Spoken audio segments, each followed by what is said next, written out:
I used to be terrible at managing emotional triggers. I thought having a sense of outrage was a good thing and was a way of showing people that whenever I made a mistake, I was holding myself accountable. Whenever somebody crossed one of my boundaries, that I showed them that that wasn't cool.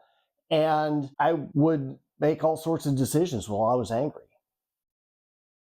And what I learned through that process is none of that was working out very well for me. And in fact, what I was doing by not managing my emotional triggers very well was always putting myself in a difficult position where instead of being in a position of strength, you're in a position of weakness. What I found by not being able to manage my emotional triggers very well was I was always in an unenviable position.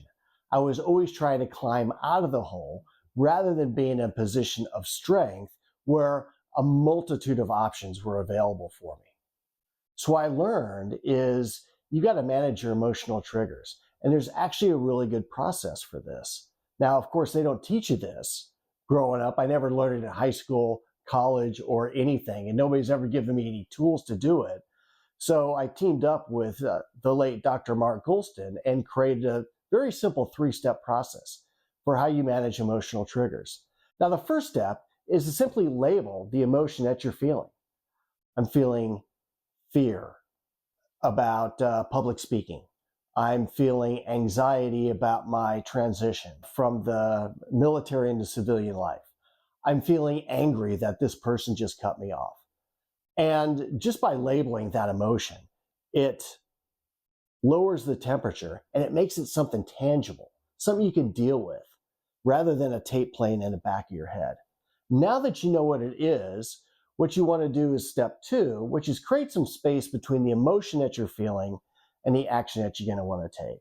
Now, the emotion that you're feeling, there's 100,000 years worth of evolution and practice that have gone into how our amygdala helps us feel emotions. You're not going to stop feeling the emotion, but what you're going to be able to do is manage it.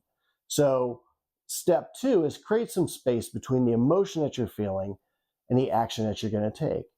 And oftentimes a ritual is a great way to do that. So do you ever notice when a basketball player is getting ready to shoot a free throw, they bounce the ball a certain number of times, they have a ritual. Baseball players have rituals before they step in the batter's box or on the pitcher's mound. Well, you can do the same thing. Now, it could be a breathing ritual that you have, just 1 minute or 2 minutes focusing on that. It could be playing some music, taking a walk, whatever the ritual is that works for you. You want to do that before you react to the emotional trigger. Once you've created that space and you've gone through that ritual, you put yourself in a better mindset, in a better position, then you can reframe the situation.